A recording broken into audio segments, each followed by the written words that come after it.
နာကြတယ်တရားဓမ္မတွေတရားနာကြတယ်ဆိုတော့တရားထုတ်ဖို့နည်းယူတာပဲဘာဖြစ်လို့တရားထုတ်ဖို့နည်းယူကြသလဲလို့မေးလို့ရှိရင်ဒုက္ခကသင်္ကင်းခြင်းနဲ့နိဗ္ဗာန်ရောက်ခြင်းလို့အဖြေကဒါပဲထွက်ကောင်းပြီဒါဖြင့်တရားဓမ္မတို့ဒုက္ခကသင်္ကင်းခြင်းနဲ့နိဗ္ဗာန်ဆိုတော့ဒီဘက်ကချထားတဲ့ဥစ္စာမှိုက်တာဩဒါဘာလိမ့်မလဲလို့မင်းဩဒုက္ခခတ်သိင်ကင်းခြင်းနဲ့နိဗ္ဗာန်ပါလားဘုဗေနဝေသေဝေလည်းငြိမ်းဆောင်းငယ်ရကိလေသာပေါင်းအပူမိတွေလည်းသိမ့်ဘာမှချမ်းသာတက်တက်ဒုက္ခနဲ့မရောမရှိတာကိုနိဗ္ဗာန်လို့မှတ်ထားတယ်နော်အဲ့ဒါဓမ္မတွေနိဗ္ဗာန်တော့ဖြင့်ဘုရားသဘောကျပြီဒုက္ခခတ်သိင်ငြိမ်းတယ်ဆိုတာနဲ့ပဲရှင်း납ပါပြီထောင်ငါရကိလေသာတွေအပူမီးတွေသိမ့်တယ်ဆိုတာနဲ့လည်းရှင်း납ပါပြီအပူလည်းမရှိဘူးဒုက္ခလည်းမရှိဘူးတော့ငြိမ်းမှုတစ်ခုပဲနိဗ္ဗာန်ရှိတော့တယ်ဆိုတာဖြင့်ရှင်းရှင်း납ပဲသဘောကျပါပြီလို့စိတ်တွေကဆုံးဖြတ်ချက်ချထားရတော့ပေါ့မှန်ပါပါအဲ့ဒီနိဗ္ဗာန်ရောက်ခြင်းတဲ့ဓမ္မတွေဟာနိဗ္ဗာန်အစဘယ်ဟာရမှလဲဆိုတဲ့မေခွန်းဟာဥက္ကမထွက်လာမှန်ပါပါဗျာနိဗ္ဗာန်ရောက်ခြင်းအစဘယ်ဟာကိုရမှလဲဆိုတဲ့ဥစ္စာထွက်လာတော့ဝိညာဉ်ကလည်း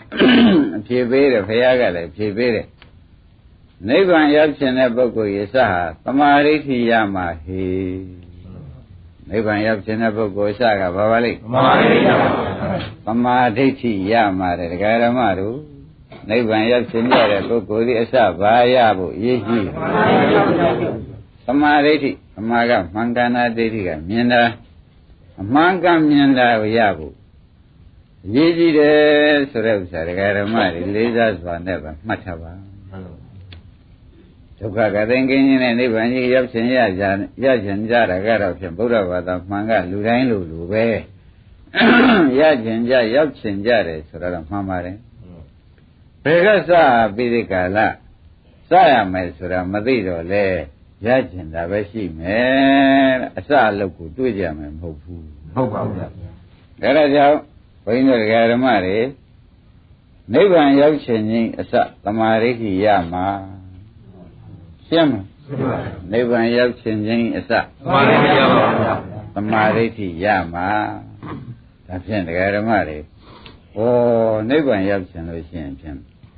အရေးကြီးဆုံးပါလိမ့်မလဲလို့ကိုယ်ပိုင်ညာနဲ့ကိုယ်တိုင်စဉ်းစားလိုက်တဲ့အခါကျသမာဓိဋ္ဌိမရရင်ဖြစ်ကိုမဖြစ်ဘူးလို့ဆိုတာကိုဖြင့်ယနေ့ဆုံးဖြတ်ချက်ချလိုက်မှန်ပါပါသမာဓိဋ္ဌိမရရင်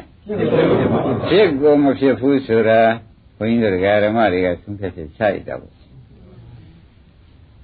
နိဗ္ဗာန်ရောက်ခြင်းကြီးအစဘာရမှလဲသမာဓိဋ္ဌိရမှကမောင်ကြီးတော်တော်ရေးကြီးမှန်ပါပါဗျာအခုတရားဓမ္မတွေဆိုနိဗ္ဗာန်တို့ခြင်းကြနိဗ္ဗာန်ရောက်ခြင်းကြရခြင်းဘယ်ကစမှန်းမသိဘူးဘယ်ကစလို့လဲဘယ်ရောက်မှန်းမသိဘယ်ကစမှန်းမသိဘူးဆိုတော့ရခြင်းတာပဲကဲဘာဖြစ်ဖြစ်လောက်ရမှာပဲနိဗ္ဗာန်ရောက်ကြောင်းကြီးပဲလို့ဒီလိုတခါတည်းကိုယ့်အကိုဆုံးမဲ့ချပြီးရမ်းပြီးလုံနေပြန်လို့ရှိရင်လေခုကပောင်တို့ဘတ်တယ်လို့နေရာကြမှာမဟုတ်ဘူးပေါ့ကြပါပါဗျာဒါဖြင့်ယခုနိဗ္ဗာန်ရောက်ခြင်းတဲ့ပုဂ္ဂိုလ်ရဲ့အစဘာရမှလဲသမာဓိဋ္ဌိမဲ့ခင်ရမှာဒကာဓမ္မဒါမရရင်အလကားပဲတဲ့ဘုကမောင်ဘာရမှာလဲသမာဓိဋ္ဌိမဲ့ခင်ရပါဗျာသမာဓိဋ္ဌိမဲ့ခင်ရမှာသမာကမှန်ကန်တာဒိဋ္ဌိကမြင်တာအမှန်ကန်မှမမြင်ပဲနဲ့ဒကာဓမ္မတို့ဘယ်မှသာလဲဇုံလုံးကန်းသွားနေလို့တော့မရပါဘူးအမှန်ကန်မြင်မှနိဗ္ဗာန်ဆိုတဲ့ဒုက္ခကသိင်ကင်းခြင်းနဲ့နိဗ္ဗာန်ကိုရမယ်ဆိုတာမှတ်ထားလိုက်တော့မှဩနိဗ္ဗာန်အစသမာဓိဋ္ဌိရမှာပါကလားဆိုတာဒီနေ့အကြောင်းပေါ်လာမှန်ပါဗျာနိဗ္ဗာန်အစသမာဓိဋ္ဌိရမှာတဲ့ဒကာဓမ္မတို့နိဗ္ဗာန်ရောက်ခြင်းဘာရအောင်ရင်လုပ်ရမယ်သမာဓိဋ္ဌိရအောင်လုပ်ရဩဒါဖြင့်သမာဓိဋ္ဌိဟာအလွန်ရေးကြည့်တယ်ဆိုတာဒကာဓမ္မတွေပေါ်လာမှန်ပါဗျာကောင်းပြီဒါဖြင့်နိဗ္ဗာန်ရောက်ခြင်းကြတဲ့ပုဂ္ဂိုလ်မှန်ကဘာရေးကြည့်ရဖို့ရှာမိရမယ်ဆိုတာဖြင့်ပေါ်လာပါပြီ ဘာရေးရရမှာသမာဓိဋ္ဌိဒီဟူသောတရားကိုအမှန်ကန်ရမှာသမာကမှန်ကန်တဲ့ဒိဋ္ဌိကမြင်တာမှန်ကန်မြင်မှရမယ်မှန်ကန်မြင်မှနိဗ္ဗာန်ရမယ်အမှန်ကန်မမြင်လို့ရှိရင်ဘယ်နည်းနဲ့ဆူတောင်းပြီးဘယ်လိုလုပ်နေမရဘူးလို့ဆုံးဖြတ်ချက်ချပါဗျာပေါ်ကြရနော်ပေါ်ပါဗျာကောင်းပြီဒါဖြင့်သမာဓိဋ္ဌိဟူသောတရားမှန်ကန်ရသမာဓိဋ္ဌိဟူသောတရားကိုရပါမှာတရားဓမ္မတို့နိဗ္ဗာန်ရောက်ခြင်းအစဖြစ်တယ်သမာဓိဋ္ဌိရမှာနိဗ္ဗာန်ရောက်ခြင်းအစဟောနိဗ္ဗာန်ရောက်ခြင်းတဲ့ပုဂ္ဂိုလ်များသမာဓိဋ္ဌိအစတွေ့ကိုသိရင်ကြည့်ပါလားဆိုတော့မပေါ်လာကြဘူးပေါ်ပါလားဗျာတကြစဉ်းစားကြပါတရားဓမ္မတို့တကြစဉ်းစားကြပါဆရာတော်သမားကောင်းတွေ့တော့မို့အမှန်ကန်ပြောလို့ခင်ဗျားတို့ရတာနော်နမလို့ရှင်ဘယ်ကသွားတော့မလို့ဟိုကလှက်ပတ်ပြီးဝင်ရတော့မလို့ခင်မောင်မျိုးမျိုးရှိနေမှာပေါ့ဗျာဒါတွေဟာအကုန်ပေးချိတ်ပြီးဒီကလာဒီဥစ္စာဘုရားသခင်ကိုယ်တော်ကြီးဟောတာကိုဘုန်းကြီးပါဠိတော်နဲ့တကွပြမှာဖြစ်နေသောကြောင့်ဟောနိဗ္ဗာန်ရောက်ခြင်းဤစသမာဓိဋ္ဌိရမှာပါကလားဆိုတာဖြင့်ဘယ်ခါမှဆိုမှတ်ထားဖို့ပဲမှန်ပါဗျာနိဗ္ဗာန်ရောက်ခြင်းဤစသမာဓိဋ္ဌိရမှာသမာဓိဋ္ဌိရရင်သမာဓိဋ္ဌိနဲ့တွဲတဲ့မက္ကင်တွေဥပါရင်တို့ကမောင်တို့ကုန်ပါလားမှန်ပါဗျာမပါပါနဲ့ဆိုလို့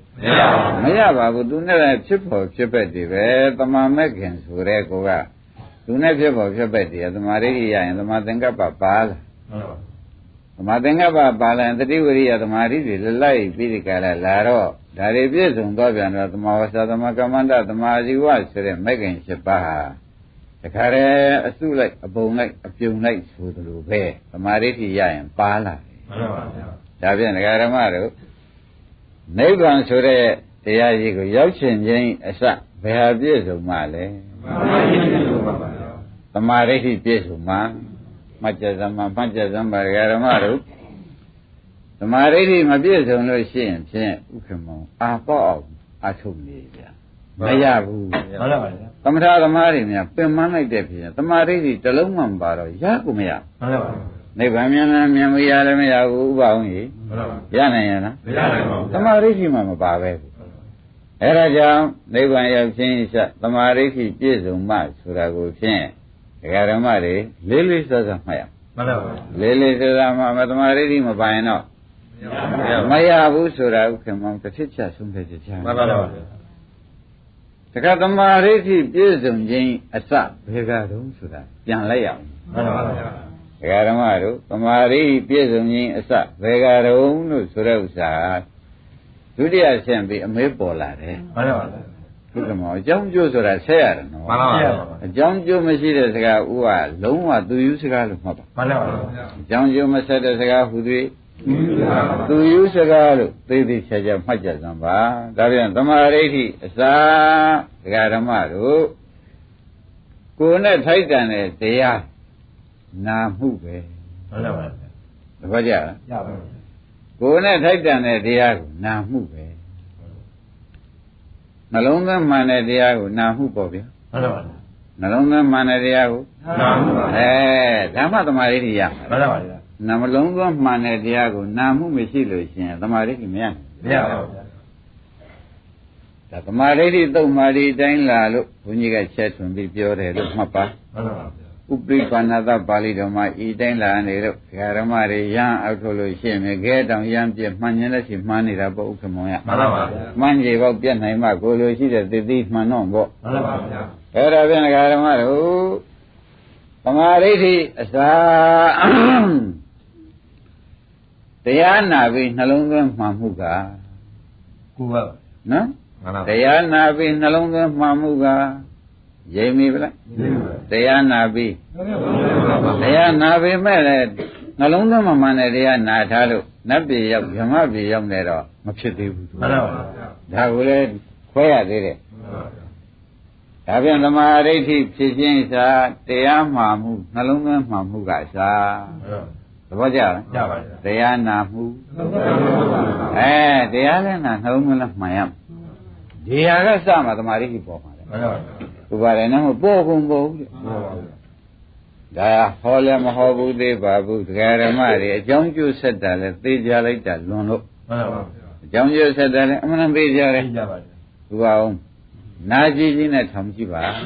နာကြည့်ချင်းနဲ့ထောင်ကြည့်တော့မှဒကာသစ်တို့ကိုမြတ်ရွှေတို့လိုရာကြီးအော်ဒါဟုတ်ပါလားဆိုတော့ဆုံးဖြတ်ချက်ချနိုင်တယ်နမောလို့ရှိရင်ဖြင့်ကဲဒါဖြင့်ဒကာဓမ္မတို့သမာဓိဋ္ဌိအစာတရားနာပြီးနှလုံးသွင်းမှမှုကအစာသမာဓိဋ္ဌိဖြစ်ခြင်းလို့ရှိရင်ဘာလို့ရမလဲတရားနာပြီးနှလုံးသွင်းမှမှုကအစာအဲ့ဒါမှသမာဓိဋ္ဌိဖြစ်မှာလေမှန်ပါပါသမာဓိဋ္ဌိအကြောင်းဥက္ကမပေါ်လာတယ်မှန်ပါပါတရားလည်းနာပြီးနှလုံးသွင်းမှအောင်ပါရှင်းမလားဩဘယ်နှချက်ရှိသွားပြီ3ချက်အပြ3ချက်ပေါ့ဗျာအကြောင်း2ချက်ရှိသွားပြီအကြောင်းအဲ့ဒါ2ချက်ရှိသွားပြီဒကာဓမ္မတွေဒီဟာမြတ်မေ့ပြစ်ကြမယ်ဆိုရင်ခင်ဗျားတို့နိဗ္ဗာန်မရောက်ဘူးလို့အောင်းမိကြတယ်မှန်ပါပါဒါကူတော့မေ့ပြစ်လို့ရှိရင်ဖြင့်နားလည်းမလဲတော့ပါဘူးဗျာဒီဟာဆိုလို့ရှိရင်ခင်ဗျားတို့အတွက်ဘုန်းကြီးကတထိပ်ချပဲဆွမဲ့ချပဲဒုက္ခကသိငြိမ့်တဲ့နိဗ္ဗာန်မှာအစကိုသူတို့မရတော့ဘူးမှန်ပါပါသူကရင်ဆိုလိုက်မဆိုလိုက်မှန်ပါပါသေးသေးချာချာဆိုလိုက်တယ်လို့မှတ်ပါဝန်းနေပြီတကလားမနေပါနဲ့နားလဲအောင်ထောင်ပါနားမလဲလဲအောင်တော့ဆရာသမားတာဝန်ရှိပါတယ်မှန်ပါပါခင်ဗျားတို့နားမလဲလဲအောင်တော့ဖြင့်သေးသေးချာချာဘုရားဟောတော်မူတာတွေကိုဖြင့်ရှင်းတဲ့ရှင်းလင်းတဲ့လင်းအောင်ပြောပြလိုက်မယ်ဆိုတာဖြင့်တန်လျက်မရှိပါနဲ့ကဲဒါဖြင့်သမာဓိဋ္ဌိအစာတရားနာပြီးနှလုံးသွင်းမှမှုပါတရားနာပြီးတော့ဗါလဲတရားနာတယ်ဆိုမှလည်းနှလုံးသွင်းမှနဲ့တရားနာရမှာဗျာမှန်ပါဗျာဟာဒီနတ်ပြည်ရောက်ကြောင်းဗြဟ္မပြည်ရောက်ကြောင်းတွေကိုနာရလို့လေသမာဓိဋ္ဌိကဖြစ်မှာမဟုတ်ဘူးဖြစ်ပါဘူးသမာဓိဋ္ဌိမှဖြစ်လို့ရှိရင်လေဒကာဓမ္မတို့သမာဓိဋ္ဌိဒီသာလင်နိဗ္ဗာန်ရောက်ကြောင်းနီးစွာသောအကြောင်းဖြစ်နေတာဘယ်မှသာလင်နိဗ္ဗာန်ရောက်ခြင်းဖြစ်နိုင်တော့မလဲဆိုတာသေချာမှတ်ပါမှန်ပါဗျာရှင်းမလားရှင်းပါပြီဒုက္ခမောင်တာမေ့ပြလို့မဖြစ်ဘူးမဖြစ်ပါဘူးဗျာမဖြစ်ဘူးတရားဓမ္မတို့နိဗ္ဗာန်လိုခြင်းရောမှန်လို့ရှိရင်ဖြင့်ဒုက္ခကသိငြိမ်းတဲ့နိဗ္ဗာန်1500ကိလေသာသိမ်းတဲ့နိဗ္ဗာန်ဆင်းရဲဟုသည်မြူမြမရှိတဲ့နိဗ္ဗာန်၎င်းရောက်ခြင်းပြောလို့ရှိရင်သမာဓိဋ္ဌိအစရမှာတဲ့မှန်ပါသမာဓိဋ္ဌိအစရကြံလို့ရှိရင်လည်းတရားနာပြီးနှလုံးသွင်းမှောင်မှာမှန်ပါပါနှလုံးသွင်းမှန်တဲ့တရားနာရမှာလေမှန်ပါပါရှင်းမလားရှင်းပါပြီဘယ်နှချက်ရှိသွားပါလဲ3ချက်ရှိသွားပြီနော်အပြ3ချက်အကြောင်း2ချက်တွေ့ပြီအပြကတော့ဖြင့်3ချက်ပါဗျာအကြောင်းကတော့နိဗ္ဗာန်ကတော့မူတည်ထားတာနိဗ္ဗာန်ကတော့မူတည်ထားတယ်ဥပဒသက်နဲ့တကူကြားရတယ်လို့မှတ်ပါမှန်ပါပါတသက်နဲ့တကူကြားရတယ်လို့ဥက္ကမမှတ်ပါမှန်ပါပါနမလို့ရှိရင်ခင်ဗျားတို့ဘယ်ကသွားရောက်တာပါပဲကွာလို့ဥပါဒံတို့လူစုဒီလိုရမ်းလို့မဖြစ်ဘူးနော်ဖြစ်ပါဗျာဘယ်ကသွားရောက်တယ်ဆိုတော့မန်းလေးဘယ်ကသွားရောက်တယ်လို့ယူလို့မတော်ဘူးဟုတ်လားမယူပါဘူးတဲ့သူလမ်းနဲ့သူလမ်းစဉ်တိုင်းသွားမှတယ်လေသူမျိုးဆိုင်ရာသူရောက်နိုင်တော့ပေါ့ဆိုတဲ့ဥစ္စာကိုလေဟောသူအကြောင်းကျိုးကဒီလိုဆက်တဲ့သဘောမှသာလင်လက်မှန်ကန်ဆိုင်တယ်ဆိုတာဆုံးဖြတ်ချက်ချကြပါဟုတ်ပါပါဗျာကိုင်းဓမ္မတို့ပြန်ပြောကြပါဦးနိဗ္ဗာန်မဖို့ရခြင်းရောက်ခြင်းလို့ရှိရင်ဘာအစတွေ့မှာလဲသမာဓိအစရမှာသမာဓိအစရခြင်းလို့ရှိရင်သူကသမာဓိကမှုလို့ပေါက်လာတာမဟုတ်ဘူးမှန်ပါဗျာသဘောကျသမာဓိကမှုလို့ပေါက်ပြီးဒီကထီတိုးလို့ပေါက်လာသလိုဥက္ကမောကဒီလိုမှတ်နေလို့မဖြစ်သေးဘူးဖြစ်သေးပါဗျာဖြစ်ပါမလားဖြစ်ပါဗျာထီတိုးလို့ဒုမိတို့ရတို့လို့ဟိုကပေရိကထွက်ချင်တာထွက်လာလို့ခဏကပါခြင်းလို့ပါလာတာမျိုးဥပဒေကလုံးမနေနဲ့ဦးမှန်ပါဗျာ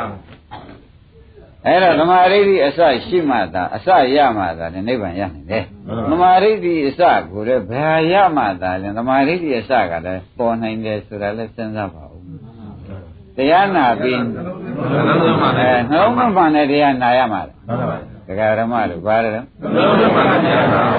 နှလုံးသွင်းမှနဲ့တရားနာရမှာဆိုတော့ဒကာဓမ္မတို့နှလုံးသွင်းမှနဲ့တရား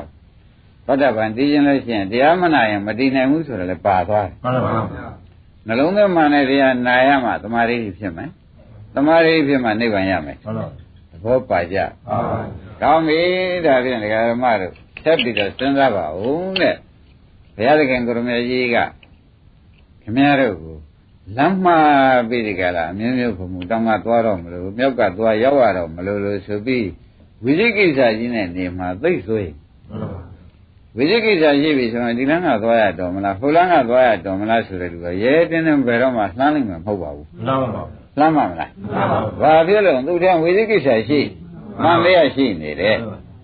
ခိုင်းတာဖြင့်ဒကာဓမ္မတို့တရားနာပြီးနှလုံးသွင်းမှမှုတရားကလည်းဒီတရားကလည်းဘယ်တရားကိုနာရမှလဲလို့မေးတော့နိဗ္ဗတနိဇိဝတရားနာရမှာ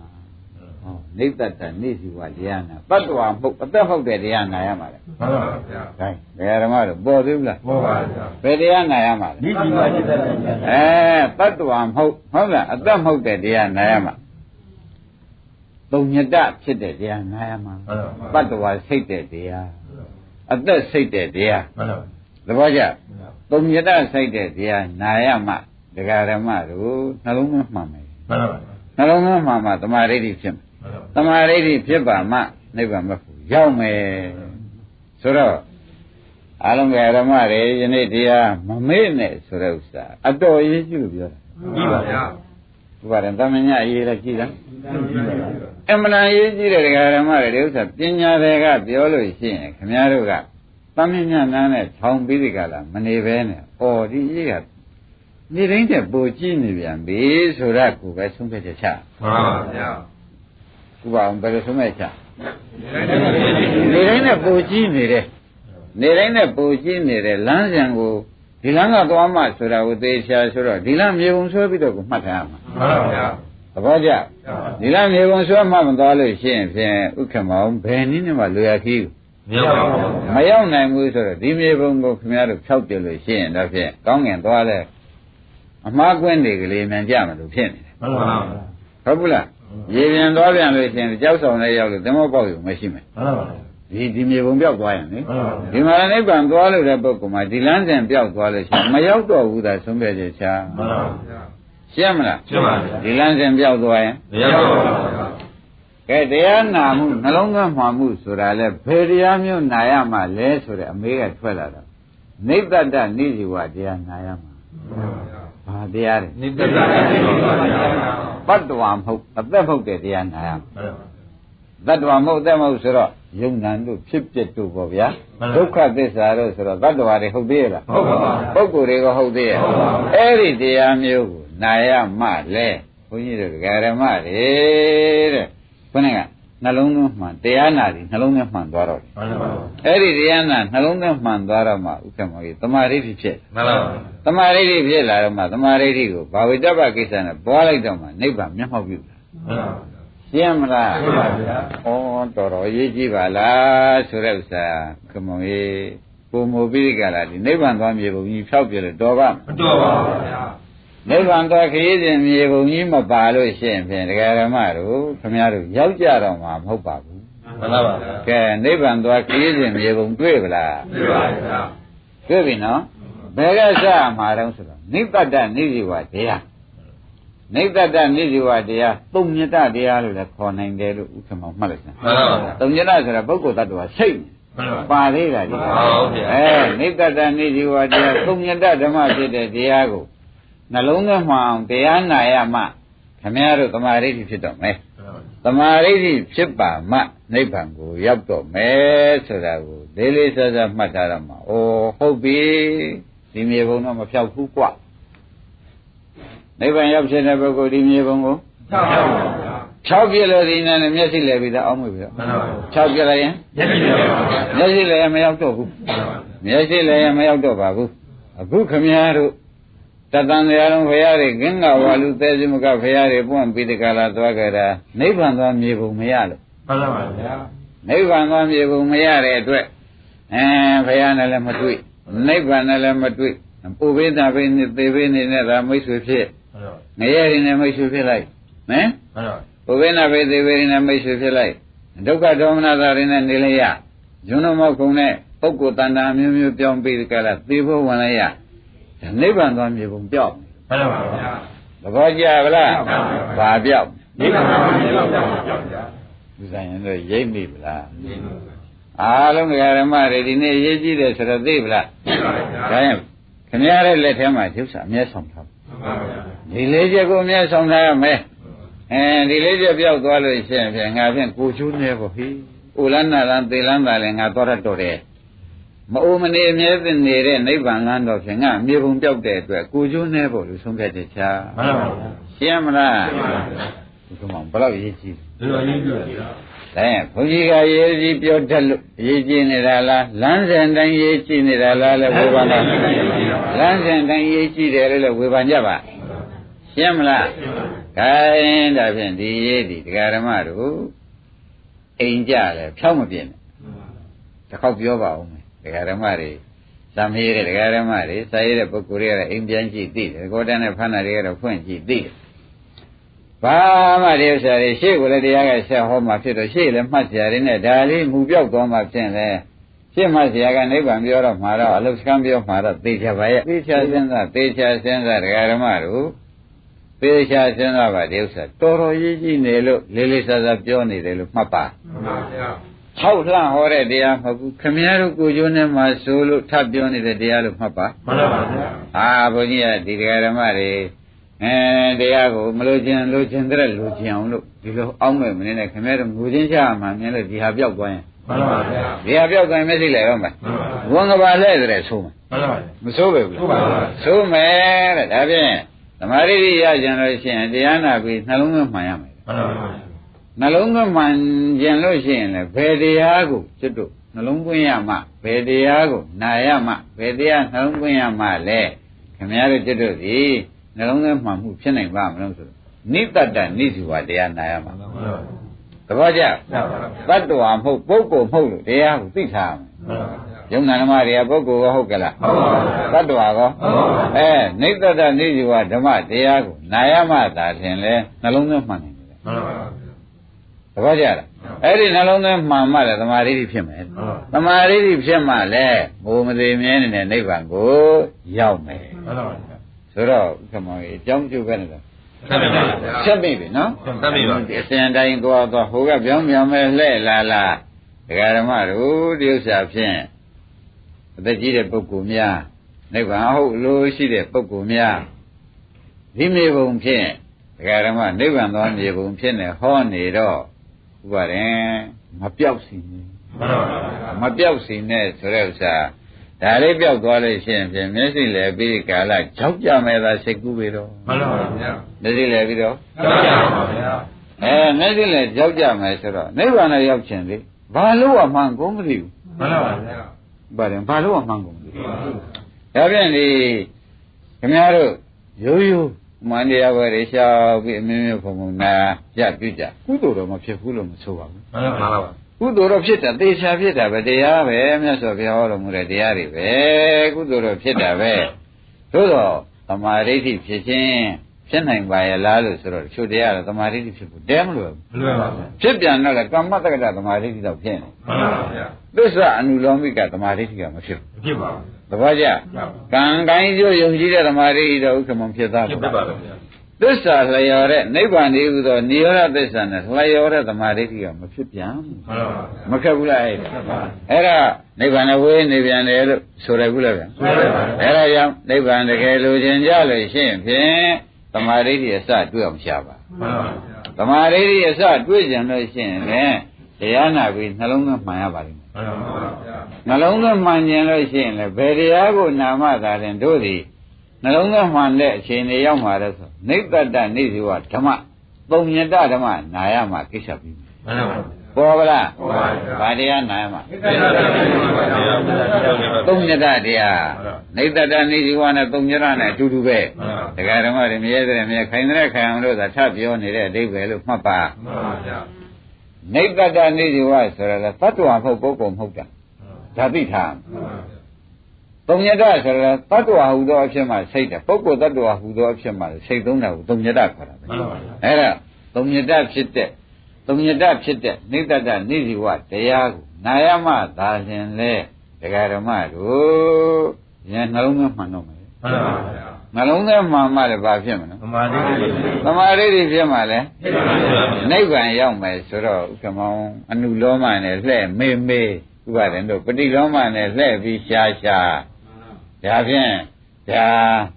အတက်သွားတဲ့တရားပဲဆိုတာလဲသိကြပေါ့မှန်ပါဗျာမသိကြသေးဘူးလားသိကြပါဗျာဟောဒါဖြင့်ငါတို့ခဏပြောနေတယ်ဘုံကံရှိပါပြီတဲ့ဆရာဝန်ကောင်းနဲ့တူဘုံကံရှိတဲ့ပုဂ္ဂိုလ်တို့မို့နိဗ္ဗာန်သားမြေပုံကြီးကိုကိုယ်ပိုင်ရပေတယ်ဆိုတော့ဥစ္စာဥက္ကမောင်တဏှညကံလား သမင်ညကဟုတ်ပါဗျာဒကာဓမ္မတွေသဘောပါကြသမင်ညတို့ခင်ဗျားတို့အောင်းမဲ့မနေနဲ့ဒီနေ့တရားနာတဲ့ဒကာဓမ္မတွေကဩနိဗ္ဗာန်သွားမြေပုံခင်ဗျားတို့ရန်ကုန်မြို့သွားရင်ရန်ကုန်မြေပုံဝယ်ရတယ်ဓမ္မလမ်းမမှားတာကိုမန္တလေးတော့ပြန်တော့မန္တလေးမြို့ဝယ်ပြီးသွားတဲ့ခါကျတော့ကိုလိုချင်တဲ့နေရာဌာနဘယ်နှလားဘယ်နေရာမှာပဲတိုက်ရှိတယ်ဘယ်ကုံရောက်တာအစရှိတယ်ဆိုတော့ဖြင့်မမှားပဲနဲ့ပဲရက်မကုံပဲနဲ့ပဲရောက်သွားတယ်သူများလည်းမေးကြမလို့တော့ဘူးသူနဲ့ဆိုင်ရမြေပုံကြီးကိုယ်ပိုင်ရထားတာကိုဒီမှာလားနိဗ္ဗာန်သွားမြေပုံဒကာဓမ္မတွေရပါလားရပါပါနိဗ္ဗာန်သားမြေပုံမှာဘယ်ကစမယ်ဆိုတာလဲပေါ်ကြပါဘူးဟုတ်ပါဘူးဘယ်ကစကြမလဲနိဗ္ဗာန်သားမြေပုံကိုနိဗ္ဗာန်တည်းသောမြို့ကြီးနိဗ္ဗာန်တည်းသောပြကြီးသဘောမျိုးခင်ဗျားတို့ရောက်ခြင်းရခြင်းကြလို့ရှိရင်ဖြင့်နိဗ္ဗတနေစီဟောတရားကိုရှင်းဥစွာရှားရှင်းမလားရှင်းပါပါဘာရှားရမလဲတရားကိုရှင်းဥစွာရှားပါကဲနိဗ္ဗတနေစီဟောတရားကိုရှားတော့မယ်ဆိုတော့နိဗ္ဗတနေစီဟောကိုယ်တိုင်မသိနိုင်တဲ့ယောနိတမနတိကာရနှလုံးသွင်းသူတော်ဘာတရားကိုနှလုံးသွင်းမှောင်နာဦးမှန်ပါကိုယ်ကတော့နိဗ္ဗတနေစီဟောရှားလုံးတူမှန်ပါပါသဘောကျ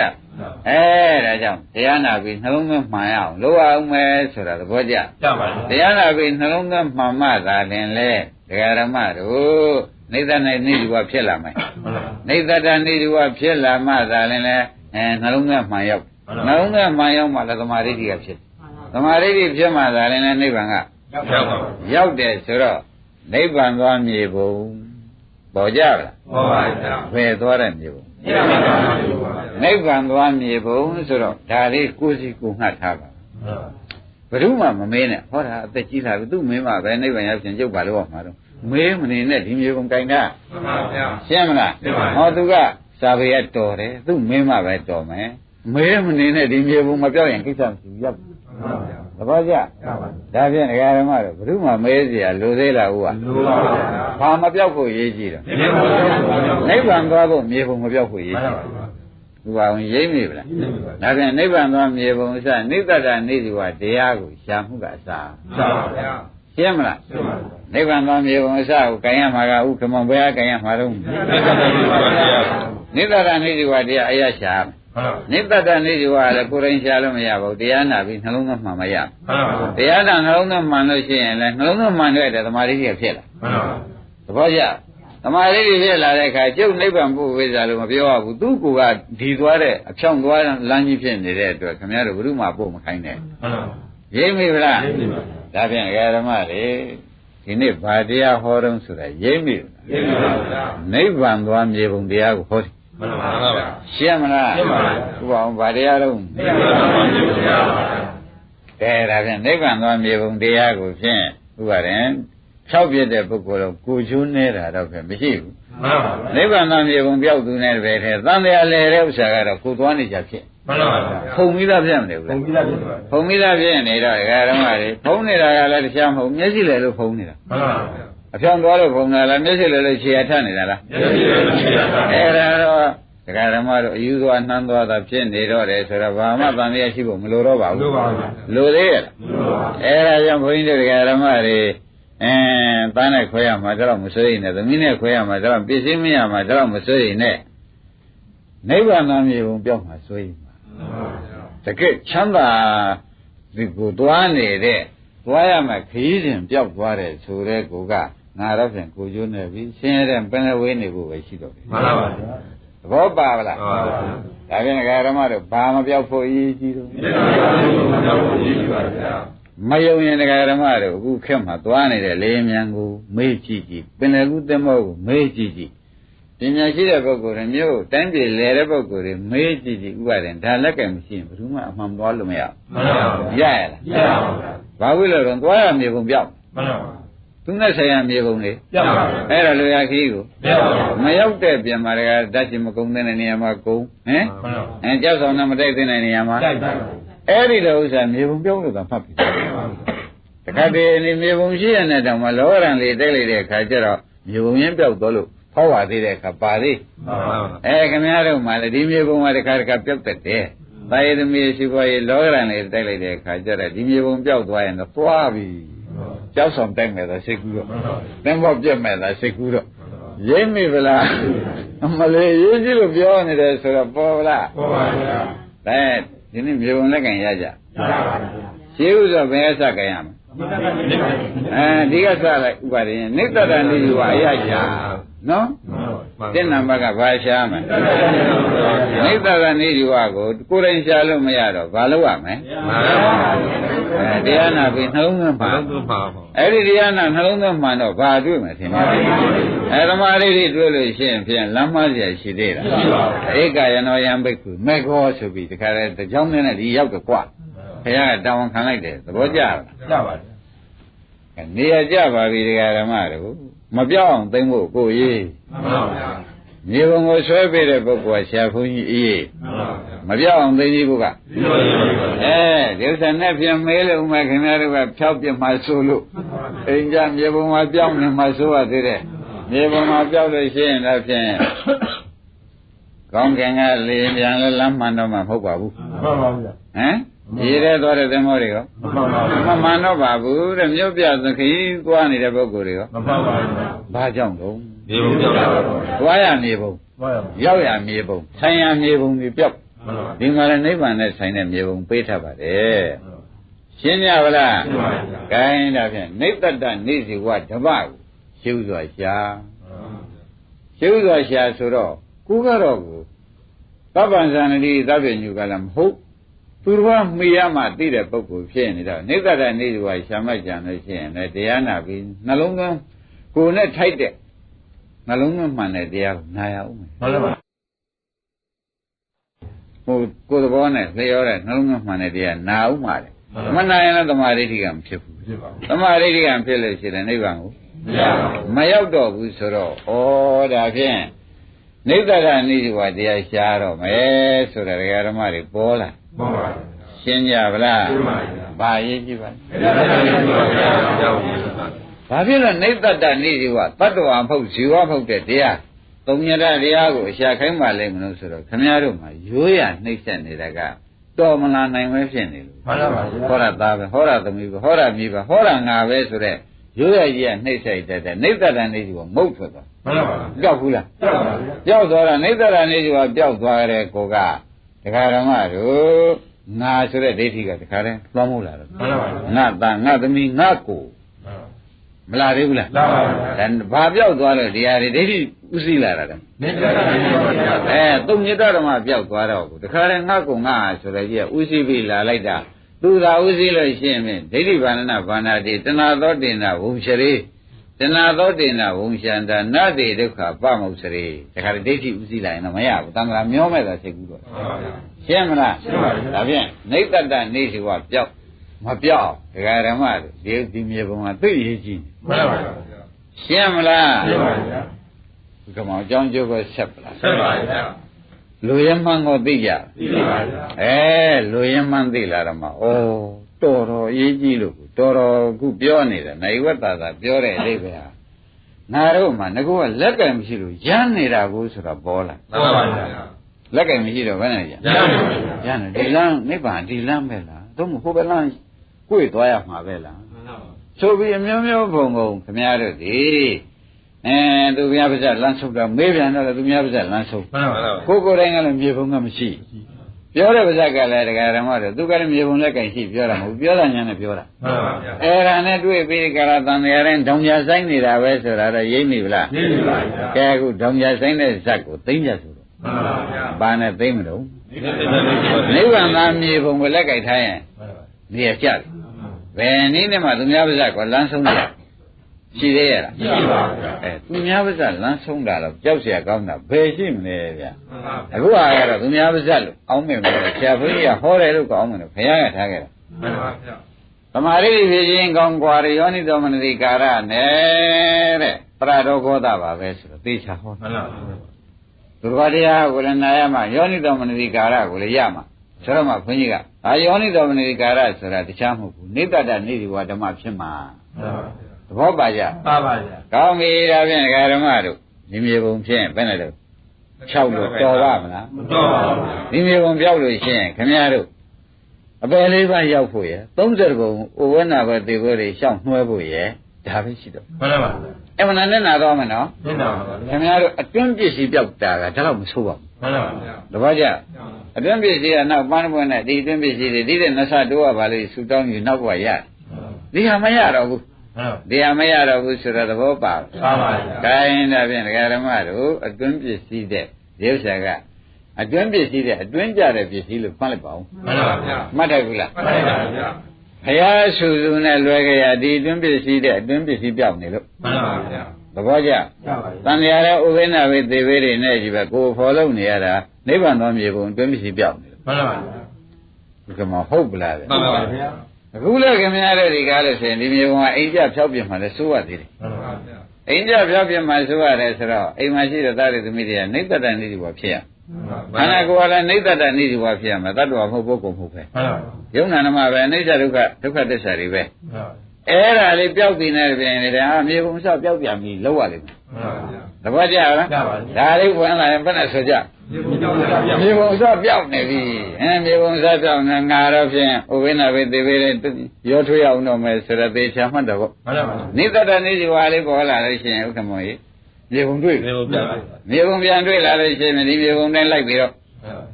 ့မလိုက်ရပါဘူးလား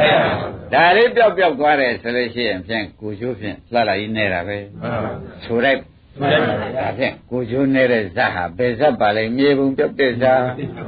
်ရိပ်မိဗလားဟိုကပါရတော့ဖြင့် မြေပုံပြပါဗျာ မြေပုံကဘယ်တော့ပျောက်ဘူးကြုံလို့မဲတော့တွေ့မတူဘူးပေါ့ဖြင့်ပျောက်ဆိုတာသာထားသမောင်းရိပ်မိဗလားဘယ်လိုပါလဲတွေ့ကိုမတည်ဘူးပျောက်ဆိုတာသာထားပါအောင်ဘုဒ္ဓတရားဓမ္မတွေမှားရတာကတော့တွေ့တဲ့ပုဂ္ဂိုလ်ကိုပြောင်းမှဆိုရင်လည်းပြောတာရိပ်မိဗလားခင်ဗျားလည်းဘယ်လိုဆိုရင်မှလဲခွန်ကြီးက ကြောက်ပါဗျာ ပြောင်းမှဆိုရင်ဟိုဒီတရားဓုတရားမြတ်တွေမနေ့ကမပြည့်ပါသေးတဲ့ပုဂ္ဂိုလ်တွေသူကများမစာရေးတော်ရင်နေထိုင်နေရေးကြည့်ပြီးဒီကာလနေတဲ့ပုဂ္ဂိုလ်တွေကြတော့မြေပုံမတွေ့မှဆိုရင် မှန်ပါ ဘုခမောဟ မှန် မ် ပါပါ ခင်ဗျားတို့ကဗါတဲ့ ကြောက်ပါဗျာ တခြားသောပုဂ္ဂိုလ်တွေက မြေပုံပြပါဗျာ မတွေ့တဲ့ပုဂ္ဂိုလ်နဲ့ပြောက်တဲ့ပုဂ္ဂိုလ်နဲ့ဟာလည်းတန်ထူးတယ်ရှင်းပြီမလားမတွေ့တဲ့ပုဂ္ဂိုလ်နဲ့ ကြောက်တယ်မြေပုံပြပါကြောက်တဲ့ပုဂ္ဂိုလ်နဲ့လည်းမထူးဘူးဆိုတာသိကြပါလားမတွေ့တဲ့ပုဂ္ဂိုလ်ကသူ့လက်ထဲမရှိတာပဲကြောက်တဲ့ပုဂ္ဂိုလ်ကလည်းဟာမရှိတာချင်းတူတူပဲသိပြီလားအမလေးတဲ့ပြောတဲ့ဘုန်းကြီးကလာတယ်အောင်းမေ့မနေနဲ့ခင်ဗျားတို့အတွက်လို့အောင်းမေ့ပါဒါလေးပြောက်သွားလို့ရှိရင်ဖြင့်တဲ့ဒကာရမတို့ဒါပြောက်သွားသည်နဲ့ပဲနဲ့ဒိဋ္ဌိကဥသိမသိပဲလားနိတ္တနိစီဝါဒပြောက်ပြီစီဥက္ကမဒိဋ္ဌိလာမလား လာပါဗျာ ဒိဋ္ဌိလာရင်လမ်းတစ်ခွတွေ့တော့ မှန်ပါ ဒိဋ္ဌိလာရင်ဝိသိကိစ္စပါလာမယ် မှန်ပါ ပါလာရင်လမ်းတစ်ခွတွေ့ပြီ မှန်ပါ လမ်းတစ်ခါတွေ့လို့ရှိရင်ခင်ဗျားတို့စားရပြီ မှန်ပါ စားရလို့ရှိရင်တစ်ဖက်တည်းနင်းတော့မှာပဲဟိုဘက်လမ်းလိုက်ရမလားဒီဘက်လမ်းလိုက်ရမလားနှစ်ခွတော့မတွေ့သေးဘူးလား တွေ့ပါ တွေ့ရင်ပြန်အဲ့ဒီလမ်းတစ်ခွတွေ့လို့ရှိရင်ပထမဒိဋ္ဌိဥသိတယ်နောက်လမ်းတစ်ခွဆိုတဲ့ဝိသိကိစ္စလာတွေ့တော့လိုက်မိလိုက်ရလိုက်တော့သွားပြီ ပါ နိဗ္ဗာန်ဒီဟူသောမဝေယမနာယမတရားသို့ဆိုင်ဆိုင်ငိမ့်ငိမ့်ရောက်သေးရလား မရပါဘူးဗျာ ။ကိုင်းဒါဖြင့်အခုတို့ဒီကားလဲဆိုလို့ရှိရင်ငယ်ရကကြည့်ပြီးဒီကားလာခဲ့တာဒီမြေပုံကိုလက်ကမရှိဘူးအလကားကြည့်လာတာ မှန်ပါဗျာ ဘယ်နဲ့ဆုံးလဲ လက်ကားကြည့်လာပါဗျာ အလကားကြည့်လာတာမြေပုံလက်ကင်ရှိပြီးကြည့်လာတယ်လားဟုတ်ပါရဲ့လား ဟုတ်ပါပါ နိတ္တနိဇဝအများဟောမှကြံလို့ရှိရင်ခင်ဗျားတို့ရှေးကဆရာတော်တွေလည်းဟောကြတာပဲအမှန်ဟောပါတယ်ဒီကကုသလဓမ္မအကုသလဓမ္မဆိုတော့နိတ္တနိဇဝသူဟောလာပြီအဲ့ဒီထပြေးတာပဲခင်ဗျားတို့မပြေဘူးလားနိတ္တနိဇဝလည်းဟောရဥပအောင်တို့ထားရတာပဲတော်ပြီကိုရဒီမြေပုံတော့မလို့စတော့ရိမ့်မိဗလားဘုက္ကမောင်ကြီးဒီတိုင်းမှမဟုတ်လား မှန်ပါဗျာ ဒါဖြင့်ဒကာဓမ္မတို့နိတ္တနိဇဝကိုဖြင့်တဲ့သူမပါလို့ရှိရင်လေယောနိတော်မနတိကာရကလာပါ မလာပါဘူး သူမယောနိတော်မနတိကာရအမှန်ကနှလုံးသားမှာမှန်မဲနဲ့ဘယ်သမာဓိတိကဖြစ်တော်မလို့မရ ဖြစ်ပါဗျာ သမာဓိတိမှဖြစ်ပဲတဲ့ဥစ္စာဒကာဓမ္မသမာဓိတိကမှနိဗ္ဗာန်မြင်နိုင်တဲ့ဥစ္စာမြင်စရာကိုမျက်လုံးပါသေးရဲ့ မှန်ပါဗျာ မပါလို့ရှိရင်ရောက်ပါအောင်တော့ မရပါဘူး ကိုင်းဒါဖြင့်ဒကာဓမ္မတို့အရေးကြီးကြောင်သိဗလား သိပါဗျာ ဒီနေ့ဗာတရားဟောတော့ ဒီပါဒီပါတာမြေပုံရပါဘူး နိဗ္ဗာန်ရောက်ကြောင်းမြေပုံတရားကိုဟောနေတယ်သဘောကျနိဗ္ဗာန်ရောက်တဲ့မြေပုံဖြောက်မပြအောင်လို့ခင်ဗျားတို့ကိုပေးထားတယ်ရှင်းမလား ရှင်းပါပြီ ဘယ်အချိန်ပြောက်တတ်တယ် အိမ်ရောက်ကြောက်ပါ အိမ်ရောက်ပြောက်တတ်တယ်မသွားကြနဲ့မသွားကြနဲ့အိမ်ကိုပြန်လို့မတော်ဘူးဒကာဓမ္မတို့အိမ်ရောက်ပြောက်တတ်တယ်ဆိုရဲကအတော်ဆိုးသွားတယ်ပြောက်လည်းပြောက်တတ်တာပါပဲဒုက္ခမောင် မှန်ပါပါ ပြောက်လည်းပြောက်တတ်တာပဲတဲ့ဒါဖြင့်ခင်ဗျားတို့က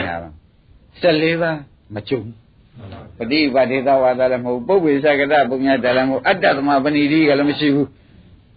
ဥပအောင်ရိပ်မိကလားဘာလို့လဲနိဗ္ဗာန်မြေပုံသူ့ရောက်ပြောက်ပါတယ်ဆိုတဲ့ကွာဘယ်လားကောင်းနိုင်တော့ကောင်းနိုင်ကြရှိသေးလားရောက်တယ်မရောက်တယ်ဆိုတော့လေအိမ်စဉ်းစားရင်အိမ်ရောက်ရင်ဒုက္ခပြဘာရဝင်လာဝင်လာဘူးလားဝင်ပါဘူးဒုက္ခပြဘာရတကယ်ဒုက္ခဒေါမနတာတွေဘယ်နဲ့နေလဲလာပါဗျာလာတဲ့ဆိုတဲ့ကအဲ့ဒါဘာပြောက်လို့တုံးဆိုရရိပ်မိရောပေါ့မြေပုံပြောက်လို့ရှင်းမလားမြေပုံပြောက်တော့တခါတော့ဒုက္ခပရိဒီဝဒုက္ခဒေါမနတာဆိုတာငါးဟာတွေကြောင့်ဖြစ်လာတဲ့ဒိဋ္ဌိကလာတာဗျဒိဋ္ဌိကလာခြင်းကြောင့်ဒုက္ခပရိဒီဝဒုက္ခဒေါမနတာတွေအကုန်ဖြစ်လာတယ်ဆိုတာပေါ်ကြဟုတ်ပါဘူး။ဒါရင်ဒါဖြင့်ဒကာဓမ္မတို့မသွားကောင်းတဲ့အရာမနေကောင်းတဲ့နေရာဆိုတာပေါ်သေးဘူးလားပေါ်ပါဗျာမသွားကောင်းတဲ့အရာကလည်းကိုနေတဲ့ရမနေကောင်းတဲ့နေရာကိုရှင်းမလားကမောင်တော်ကလည်းမထွက်နိုင်နဲ့မှန်ပါပါမကက်ဘူးလားကက်ပါမြေပုံပြောက်တဲ့နေရာကြီးသွားပြီးနေပြီးတော့လေသုံးလုံးကကြီးဖြစ်ပြီးဒီကလာမနေပဲဘူးလားနေပါဗျာ။ဒါရင်ဒါဖြင့်ဒကာဓမ္မတွေကဲဒီနေရာပြောက်တတ်တယ်ကွာမပြောက်အောင်တတိထားမကွာဖို့နေရာကျမှပိုးတတိထားလမ်းဖြောက်ချင်ဖြောက်သွားရိမ့်နေကြလားအိမ်ရောက်မှဘာလို့ပိုးတတိထားကားမြေပုံတော့အပြောင်းမခံနိုင်ဘူးနိတ္တရနေဒီပါတွေမဖြစ်ဖြစ်အောင်လို့ကိုယ်လဲဟုတ်လားကိုယ်သားသမီးတွေရောမဖြစ်ဖြစ်အောင်တခါတည်းဒါလေးတွေရုပ်ကလေးတွေနာငလေးတွေပဲဖြစ်ပြက်ကလေးတွေပဲနန်းလုံးနဲ့မှန်ပြကုန်းပြောက်ထွက်သွားလို့ခက်ပါလိမ့်မယ်ရှင်းမလားရှင်းပါဗျာဒါရင်ဒါဖြင့်ဒကာဓမ္မတို့ဘုရားသခင်ကိုရမကြီးဟောလေသမျှနိတ္တတနေစီဝါရောက်တာကြီးပဲလို့ဆုံးဖြတ်ချက်ချာမှန်ပါဗျာရှင်းမလားရှင်းပါခိုင်းတာပြန်မနေ့ကတရားကိုဒကာဓမ္မတွေအလုံးနဲ့ကွာပြရမှာဖြစ်တော့မနေ့ကတရားပြန်စကြတယ်နော်အခုဒီဥစ္စာ၄ချက်ကိုရှင်းသွားပြီနော်ရှင်းပါကဲဒကာဓမ္မတို့ဥနာသေးဒါဘယ်ကဥနာသေးဆိုတာသိပြီနော်သိပါခန္ဓာကိုယ်ရောဥနာသေးရှိဥနာသေးဘယ်ကလာပါလိမ့်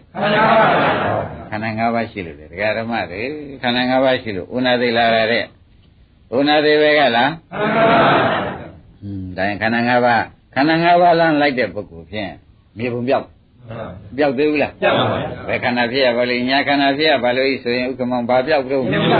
ဘယ်မြေပုံပြောက်တာတော့ဗျ30ပုံမြေပုံကြီးတာသူကနားလဲတော့တယ်မှန်ပါပါရှင်းမလားနိဗ္ဗာန်သွားတဲ့မြေပုံကတော့ပြောက်ပါပါအနာလိုက်တဲ့ဖြစ်ချင်းများမနာဘူးလားအဲ့ဒါကြောင့်ခင်ဗျားတို့ဘုရားရှိသွားပြီ30ပုံမြေပုံကြီးလုံးမနေနဲ့30ပုံမြေပုံကတော့မျက်စိလည်းလူသွားတယ်လမ်းနေမှန်ပါဗျာဘုရားကြီးကျေနပ်ပလားကျေနပ်ပါဗျာဒါဖြင့်ဒီကဏ္ဍ၅ပါးဒီဓမ္မတို့ဘယ်ကလာပါလိမ့်မလဲဩတဏှာကလာတယ်တဲ့တဏှာဆိုတဲ့ဥစ္စာဒကာဓမ္မတို့ဘယ်တော့မှဖြောင်းပြဘူးအကောက်ကြည့်ပြမှန်ပါဗျာတဏှာအကောက်ကြည့်ပြပါတယ်ဆိုတော့ဒကာဓမ္မတို့အိုလန်းနာလန်းသေလန်းကြည့်ပြမှန်ပါဗျာဩနာသေးငိမ့်တဲ့သိမ့်တဲ့လမ်းသူပြရပြပါဒါဖြင့်ဒကာဓမ္မတို့ဟုတ်ပြီဘုရားတော်မူတယ်ဒီဩနာသေးပဲလားခန္ဓာ၅ပါးလားခန္ဓာ၅ပါးဘယ်သူကဖြစ်စေတော့တဏှာကဖြစ်စေတယ်ဆိုတော့လည်းမသေးကြဘူးလားတဏှာကဖြစ်စေတယ်ဒီတဏှာပဲကလာပါလိမ့်မလို့ဟောနိတ္တတနေဆိုတာပျောက်ပျောက်ပြီလားပျောက်ပြီနိတ္တတနေဆိုတာပျောက်ပြီတကယ်ဒါကြောင့်ခင်ဗျားတို့အိမ်ကိုမပြန်စေချင်ဘူးပျောက်မှဆိုလို့ရိပ်မိဗလားအိမ်ကိုပြန်ရင်ပျောက်မှာပဲသူကအိမ်ပြန်သွားလို့ရှိရင်နိတ္တရနေကြွားပျောက်ပြီပုဂ္ဂိုလ်သတ္တဝါပေါ်ပေါက်လာတယ်နိတ္တရနေကြွားပျောက်ပါလေဘာပေါ်ပေါက်လာပုဂ္ဂိုလ်သတ္တဝါပေါ်ပေါက်လာတဲ့ဆိုတဲ့က30ပုံမြေပုံကြီးထိုးဝင်လာနိဗ္ဗာန်သွားမြေပုံပျောက်ပါဗျာကမောင်ဘယ်နှလုံးနိဗ္ဗာန်သွားမြေပုံပျောက်တယ်ဝိသုမြေပုံပျောက်ပေါ်လာတော့အမတန်မနဲ့နာဘူးလားဒကာဓမ္မတွေသိလာပါလားခင်ဗျားတို့ကလည်းတောကလည်းမထွက်နိုင်ဟုတ်လားတော့ကလည်းမထွက်နိုင်ဖြစ်ပြီးဒီကလာနေတော့တော့မထွက်နိုင်လို့ဘာလို့မထွက်နိုင်လဲဆိုတော့မြေပုံပြောက်လို့ကိုမထွက်နိုင်မှန်ပါဗျာရိပ်မိပဲတော့မထွက်နိုင်တာကမြေပုံကဒီနေ့ဘယ်နှခါပြောက်တော့တချို့လုံးဝကိုမရှိဘူးပြောက်ဖွယ်ရတာထားပါအမှန်မဆိုးရဘူးလားခိုင်းဒါဖြင့်ဒကာဓမ္မတို့တဏှာပဲကလာတော့ဘာပြောက်တယ်ဆိုတော့ခင်ဗျားတို့ပဲကက်ခတ်တယ်ဘာပြောက်သွားနိတ္တတနိစီဘာပြောက်တယ်ခင်ဗျာမယာဖြစ်သွားတယ်နတ်တန်ကသမီးဖြစ်သွားတာသူကလည်းဘာဖြစ်သွားလဲကဲဘယ်နဲ့နေတော့ကဲခင်ဗျာမယာကလာတယ်ဆိုတော့မှန်ဘူးလားဒါဖြင့်ခင်ဗျာမယာရှိနေလို့ရှိရင်တဏှာလာမယ်တဏှာလာလို့ရှိရင်ခန္ဓာရခန္ဓာရလို့ရှိရင်ဖြစ်ဥနာသေးရမယ်ဆိုတဲ့ဥစ္စာဥက္ကမောင်လွဲဖို့များရှိသေးတယ်အဲ့ဒါမနေ့ကတရားကိုသွားပြီးဒီကလာခုနကပြောခဲ့တဲ့သမာဓိတိတုတ်ကနေပြီးဥပါဒံထောက်ခံလိုက်တာရှင်းမလားရှင်းပါပြီ မတန်ဖုတ်တန်တော့တယ်ဆိုတော့ပေါ်သေးဘူးလားပေါ်ပါဗျာကောင်းပြီဒကာရမတို့တပြောကြပါအောင်ဆိုဥနာတိပဲကလာတော့မှန်ပါဗျာငါငါဘာပဲကလာပါလိမ့်သနာပဲကလာပါလိမ့်ခင်ယမယအာရဏတွေကလာနော်ခင်ယမယတွေကလာတယ်ဆိုတော့ခင်ယမယလို့ဆိုရဲကွာသာသမီငါသူတစ်ပါးကလာတော့တာဟုတ်လားကျွတ်တော့ဒစိမ့်ဝင်မဲ့ခင်တတ်တယ်ဒစိမ့်ခင်ကလည်းရှိသေးမရှိကြဘူးလားဒါတော့ဆွေမျိုးမို့ခင်ရတယ်ဆိုတာရောရှိပါဘူးဒါတော့ဒစိမ့်ဝင်မဲ့လည်းကိုယ်နဲ့အကြောင်းဆက်ပြန်တော့ခင်ရတာပဲ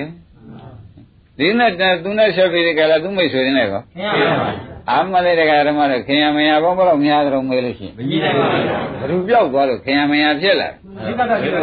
နိဗ္ဗတနိစ္စဝပြောက်သွားပြောက်သေးဘူးလားပြောက်ပါဘူးအဲ့ဒါကြောင့်တရားဓမ္မတော့နိဗ္ဗတနိစ္စဝပြောက်တဲ့အချိန်ကစပြီးခင်ယမယဖြစ်တာပဲခင်ယမယဖြစ်တဲ့နေပဲနဲ့နောက်ခန္ဓာပေါ်ဖို့သိကြတာပဲသိကြပါဘူးနောက်ခန္ဓာပေါ်ဖို့သိကြလို့ရှိရင်ဥနာသေးဟာဖြင့်ဘယ်တော့မှငါနဲ့ခေါ်တော့မှမဟုတ်တော့ဘူးဆိုတဲ့ဒုက္ခသစ္စာကြီးပွေ့ပိုက်ပြီးသံဃာရဲ့လေုံမရှိတော့မှန်ပါပါရှင်းမလားရှင်းပါပြီဒါဖြင့်ဒကာရမတို့တဏှာဘက်ကလာကြုံရှင်းပါပြီကိုင်းဒါဖြင့်ကျတို့ကနိဗ္ဗတနိစ္စဝဖြစ်အောင်လုပ်မှန်ပါဗျာရှင်းမလားရှင်းပါပြီဘယ်လိုလုပ်ရမလဲနိဗ္ဗတနိစ္စဝဖြစ်အောင်ဆိုတော့ပုဂ္ဂိုလ်မဟုတ်တ attva မဟုတ်အသက်မဟုတ်သဘောကျလားမှန်ပါတ attva မဟုတ်အသက်မဟုတ်ပုဂ္ဂိုလ်တ attva မဟုတ်ယုံနာနမဖြစ်တဲ့တာဒုက္ခသစ္စာတာဟုတ်ပြီဒီကြောင့်ထိုင်ရမယ်သဘောကျလားယုံနာနမဒုက္ခသစ္စာဖြစ်တဲ့တာဟုတ်ပြီဒီလူကိုမထိုင်သေးတဲ့ကာလပတ်လုံးနိဗ္ဗာန်သောမြေပုံအစကပြောက်ပြီလို့အောက်မေးမှန်ပါဗျာအမှန်ဖုဒ္ဓံတော်ပါဥဝိုင်းမှန်ပါဗျာအမှန်ဖုဒ္ဓံတော်ပါဤတဲ့ဓမ္မတို့ကိုင်းဓမ္မတို့ခင်ယမယကိုဘာလုပ်ရမလဲပုဂ္ဂိုလ်မဟုတ်တ attva မဟုတ်ဖြစ်အောင်လုပ်ရနိဗ္ဗာန်နေယူကမြန်မာလိုပြန်လိုက်တော့ဗါတဲ့ပုဂ္ဂိုလ်မဟုတ်တ attva မဟုတ်ဆိုတော့ယုံ nant ဖြစ်ပြတာဟုတ်ဒုက္ခသစ္စာလားဒီလိုသွားရတော့မယ်သဘောကျဒီလိုသွားလိုက်သေးနဲ့တပြိုင်တည်းထဲအခုဒီလိုပုဂ္ဂိုလ်တ attva မဟုတ်အောင်ဘုန်းကြီးကဟောပြီမို့လားဗျဟောတော့ခင်ဗျားတို့ယောနိတော်မဏိကာရမရသေးဘူးလားရပါဘူးရသည်နဲ့တပြိုင်တည်းအားထုတ်လိုက်ရင်သမာဓိဖြစ်သမာဓိဖြစ်သည်နဲ့တပြိုင်တည်းဒီဘက်နိဗ္ဗာန်မရောက်ပါနဲ့ဆိုလို့မရပါဘူးဘယ်နည်းနဲ့မဆိုရောက်အောင်မယ်ဆိုတော့ပေါ်လာသေးဘူးလားအဲ့ဒါသိသိချာချာမှတ်စမ်းပါဒီလောက်အသွားပြန်အမျိုးမျိုးမှန်နေတဲ့တရားကိုခင်ဗျားတို့ဒီလေးလေးစားစားနဲ့မှတ်မှတ်သားသားနဲ့ဒီဟာဖြင့်အပြောက်မခံနိုင်ဘူးခေလေလန်းကိုဖြတ်လန်းနဲ့ပြနေတာဟုတ်ဘူးလားလေတဲ့မြေပုံကြီးဖြောက်ပြီးဒီကလာပြတ်တဲ့မြေပုံရောက်တဲ့မြေပုံကြီးကိုကိုယ်ပိုင်ဖြစ်နေပေးနေတာကိုဖြင့်ဖြောက်ပြက်ပြက်လို့မတော်ဘူးဆိုတာပေါ်ကြပေါ်ပါဗျာကောင်းပြီဒါဖြင့်ဒကာဓမ္မတို့အလွန်လွန်ရေးကြည့်တဲ့ဥက္ကမောမှန်ပါသူကဟုတ်ပဲနေတော့မှန်ပါဗျာကဲအခုမနေ့ကတရားနဲ့ပြန်ဆက်လိုက်မှာဩဟုတ်ပါလားခေါင်းကမြေပုံမှာအစ်စ်ပါလားဆိုတာဥပါဒင်ထောက်ခံကြရပါဗျာတဏှာပဲကလာတယ်တော့ဘယ်နဲ့ကြောင့်ခင်ယမယပြရတဲ့တော့ဆိုတော့နေသတ္တနေဇဝပြောက်လို့ဘာဖြစ်လို့နေသတ္တနေဇဝပြောက်ရတဲ့ဆိုတော့တရားနာပြီးနှလုံးသွင်းမှန်တဲ့တရားမနာရလို့နှလုံးသွင်းမှန်တဲ့တရားကိုမနာရတဲ့အတွက်တရားဓမ္မတို့ဒီကားလို့ဆိုလို့ရှိရင်ခန္ဓာပေါ်တော့မယ်ခန္ဓာပေါ်လို့ရှိရင်ဇာတိဇရာမရဏပေါ်ဖြစ်မယ်ကဲနေသတ္တနေဇဝကိုခင်ဗျားတို့နှလုံးသွင်းမှအောင်တရားနာရပြီဆိုကြလို့သမာဓိတိမဖြစ်ဘူးသမာဓိတိဖြစ်လို့ရှိရင်နိဗ္ဗာန်မရောက်ဘူးရှင်းရမလားရှင်းပါပြီဩဒါဖြင့်အကြောင်းကျိုးကိုတရားဓမ္မတွေသိသိချာချာဆက်မိပါဗလားဆက်မိပါဗျာပေါ်ကြဟုတ်ပါဗျာကောင်းပြီဒါဖြင့်ဒီရေးဟာဖြင့်ဥက္ကမောင်တမင်ညလို့အောင်းမဲ့မနေနဲ့မှန်ပါဗျာအထူးရေးကြည့်တယ်ဆိုတော့သိကြရနော်သိကြပါဗျာကိုင်းတရားဓမ္မတို့ဒါဖြင့်ကျတို့ဘာဖြစ်ဖို့ရေးကြည့်တယ်ဆိုတာဖြင့်မြေပုံအစတွေ့ဖို့နိဗ္ဗာန်သွားတဲ့မြေပုံမှာအစတွေ့ဖို့ရနိဗ္ဗတနေဝရှာချက်စုမှန်ပါဗျာသဘောကျဘာရှာရမလဲ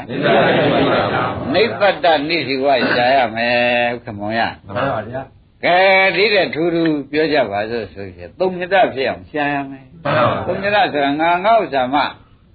ငါငေါ့ဥစ္စာမဟုတ်ကြောင်းသိအောင်ရှာရတော့မှန်ပါဗျာသဘောကျကျပါဗျာနိဗ္ဗတနိစီဝဖြစ်အောင်ရှာရမယ်သုံးမြတ်ဖြစ်အောင်ရှာရမယ်